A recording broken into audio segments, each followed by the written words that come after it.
ने ये भी लिखा है कि जंगल राज अगर 2005 में था तो ये क्या है, जहाँ पे राजपूत और यादव भिड़ गए है कि मंत्रालय के नाम पर नीतीश कुमार को झुंझुना पकड़ा दिया गया है। अगर जात के बारे में जब तक आप जात के नाम पे वोट दीजिएगा तो आपको झुंझुना मिलेगा, इसमें कहीं डाउट नहीं है। आप अपने बेटे के भविष्य के लिए वोट करिए कि आपका बेटा क्या करेगा।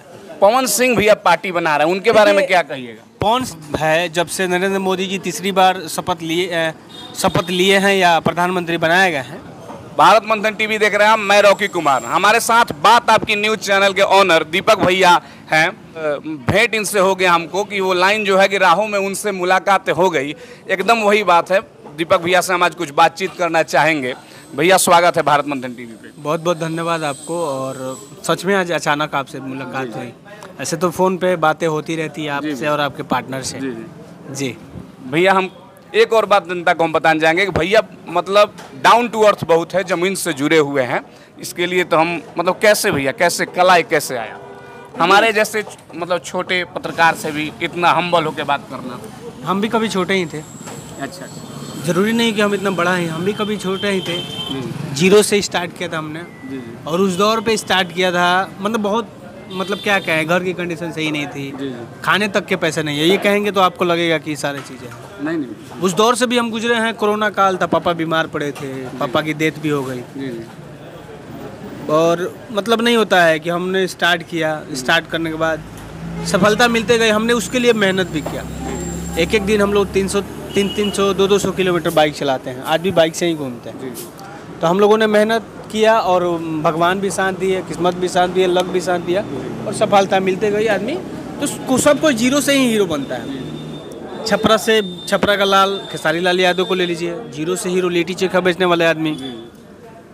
आप पवन सिंह को ले लीजिए, चाहे महेंद्र सिंह धोनी, बहुत बड़ा नाम, सही बात, वो भी जीरो से हीरो। शाहरुख खान, ये सब लोग जीरो से हीरो वाले लोग हैं। तो उस कड़ी में अगर हम लोग भी हैं तो हैं, और हम लोगों ने काफ़ी मेहनत किया और इसके बदौलत यहाँ हैं।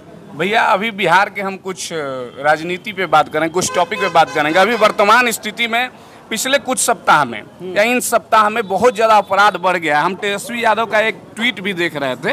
पहले तो अपराध बढ़ गया, इस पे क्या आप समझते हैं, क्या कारण मानते हैं, कि क्या दोष है, कुछ कहना चाहेंगे इस पे? उसके बाद हम तेजस्वी यादव। देखिए, सबसे पहली बात कि हम तो नेता है नहीं, लेकिन फिर भी ऐसे जर्नलिस्ट अगर हमसे ये जानना चाहते हैं तो ये बात वाकई में सच है कि अपराध का जो ग्राफ है, जब से नरेंद्र मोदी जी तीसरी बार शपथ लिए हैं या प्रधानमंत्री बनाए गए हैं, तब से थोड़ा सा बिहार में जो है आए दिन, चाहे आप छपरा में ले लीजिए, छपरा में वकील का मर्डर हो गया।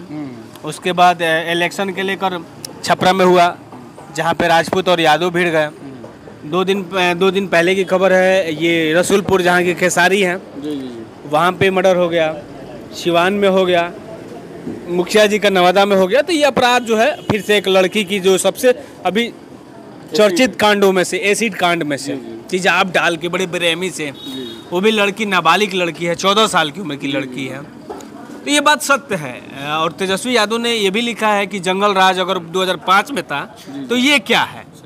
बहुत अच्छी प्रश्न लिखा है उन्होंने कि अगर 2005 में जंगल राज था तो ये पिछले एक सप्ताह से हो रहा है, ये क्या है। ये भी कहीं ना कहीं पार्ट 2 हो सकता है। और नीतीश कुमार जी जिस तरह से अब तक कंट्रोल किए हैं, पहले बहुत अच्छा थे, पता नहीं यहाँ कहाँ वो ढीला पड़ जा रहा है, क्या रीज़न है समझ में नहीं आ रहा है। क्या उनके अंदर, उन लोगों के अंदर भी कुछ हो सकता है कि मंत्रालय सही से ना मिला हो उसको लेकर, या जो भी चीज़ें हैं, अब वो अंदर की बातें हैं।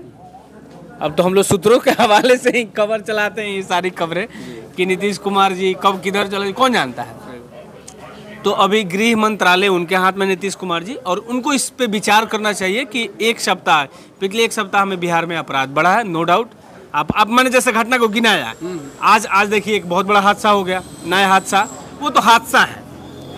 अपराधी अपराध करे वो अलग चीज़ है, लेकिन हादसा तो कभी भी हो सकता है, इसका कोई ये नहीं है। नया हादसा में जिसमें 17-18 लोग पटना में है जो लापता हो गए। और मैं पूछना चाहूँगा, आपके पास समय भी बहुत कम है, आप देखे होंगे कि ये लोग बोल भी रहे हैं कि मंत्रालय के नाम पर नीतीश कुमार को झुंझुना पकड़ा दिया गया है। बिहार की सबसे बड़ी समस्या पलायन है। तो कहीं ना कहीं बिहार के जो अभी मंत्रालय मिला है, उसमें ऐसी कुछ मंत्रालय आपके दृष्टिकोण से क्या सही है कि पलायन रुक सकता है? क्योंकि बिहार में बहुत बड़ी समस्या पलायन है। पलायन कभी नहीं रुकेगा बिहार का, जब तक बिहार से जातिवाद खत्म नहीं होगा। जी जी, बहुत बड़ी बात आप कह दी। बिल्कुल, जातिवाद तब खत्म होगी, प्लान तब खत्म होगा जब लोग रोजगार लगाने के बारे में सोचेंगे। रोजगार लगा देना बड़ी बात नहीं है। आप बिहार में आप 90 से पहले जाइएगा, 2002 से पहले जाइएगा तो बहुत सारी इंडस्ट्रीज है जो चल रहे थे। सिवान में सूता फैक्ट्री, मोटम फैक्ट्री, छपरा में मढ़ौरा का चीनी मिल, गोपालगंज में 3-3 4-4 चीनी मिल हुआ करता था, सासा मूसा, मीरगंज। ये आज दोनों बंद हो गई, 2 अभी चल रहा है। एक का भी कंडीशन ठीक नहीं है, गोपालगंज वाले का। सिद्धवलिया ठीक है, ग्रो कर रहा है, काम हो रहा है। प्लान तब रुकेगा जब लोगों को रोजगार यहाँ मिलेगा, और उसके लिए लोगों को क्या करना होगा, सबसे पहले जाति खत्म करनी होगी। जाति इसलिए खत्म करनी होगी, अगर जात के बारे में जब तक आप जात के नाम पे वोट दीजिएगा तो आपको झुनझुना मिलेगा, इसमें कहीं डाउट नहीं है। अब यहाँ ये देखा जा रहा है, अब इतना बड़ा जातिवाद, अब जिस राज्य में आप रह रहे हैं जहाँ जातीय जनगणना हो गई हो तो जात पे बात करने में मुझे कोई दिक्कत नहीं है, और अगर मतलब आपका हक बन गया है कि जात होना। अब यहाँ देखा जा रहा है कि हमारे जात का अगर कोई नेता है तो हम उसको सपोर्ट कर रहे हैं, अगर हम राजपूत हैं तो राजपूत का सपोर्ट करेंगे, हम पासवान हैं तो चिराग पासवान को सपोर्ट करेंगे, हम यादव हैं तो लालू यादव तेजस्वी को सपोर्ट करेंगे। तो ये मानसिकता जब तक रहेगी बिहार का कुछ नहीं होने वाला है, कुछ नहीं होने वाला है। लोग सही ही कहते हैं कि जाति है कि जाति नहीं। भैया लास्ट सवाल, अंतिम सवाल, 2025 में अब चुनाव आने वाला है बिहार का, वोटरों से क्या अपील करिएगा आप, क्योंकि आपकी जिम्मेवारियां हैं, हमारी भी जिम्मेवारियां हैं, संविधान अधिकार भी देता है कि हम अपील कर सकते, अपना विचार रख सके, जो आप हम रख भी रहे हैं।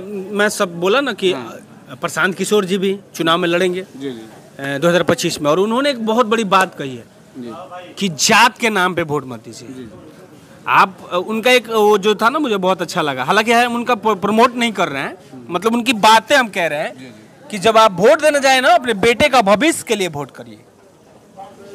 आप अपने बेटे के भविष्य के लिए वोट करिए कि आपका बेटा क्या करेगा। उन्होंने कहा था एक बात कि लालू यादव का बेटा 9वीं पढ़ा है, तो वो उनको चिंता है कि उनका बेटा जो है मुख्यमंत्री बनेगा। आपका बेटा BA MA करके क्या कर रहा है, विदेश में जाके नौकरी कर रहा है, कहीं जाके नौकरी कर रहा है, गाली बात सुन रहा है, तो उस पर जब ये लोग सोचना शुरू कर देंगे, जात पात के नाम पे लोग वोट देना बंद कर देंगे, उस दिन बिहार का विकास होगा। बहुत अच्छा भैया ने बात कहा कि पवन सिंह भी अब पार्टी बना रहे हैं, उनके बारे में क्या कहिएगा? पवन सिंह ने अभी तक मुझे नहीं लगता है कि वो अपने सोशल ID से डाले नहीं है और कोई अनाउंसमेंट नहीं किया। अगर वो करेंगे तो आना चाहिए, लड़ना चाहिए, और लड़ना चाहिए, और लड़ने से ये फायदा होगा कि भाई लोग ऑप्शन तलाश कर रहे हैं। अब सबसे बड़ी बात ये कि वो अपने जात के नाम पे अगर कर रहे हैं तो भैया उनको वोट मत दीजिएगा। चाहे कोई भी अगर जात के नाम पे अगर पार्टी बना रहा है तो भैया उसको आप वोट मत दीजिएगा। पत्रकार, कलाकार की कोई जाति नहीं होती, ठीक जी। अगर अब लोग जो है इसमें भी जाति अपना ढूंढ रहे, किस जाति से, किस जाति से, किस जाति से, सही बात है, सही बात, किस जाति से। तो ये चीज़ बंद करना होगा, तब इस देश का, इस बिहार का मतलब हम लोग सोच पाएंगे बेहतर। बात आपकी ऑनर हमारे दीपक भैया से, ये प्रयास हमारा कैसा लगा जरूर बताइए कमेंट बॉक्स में। भैया को हम तहे दिल से धन्यवाद देते हैं। भैया बहुत बहुत धन्यवाद आपका।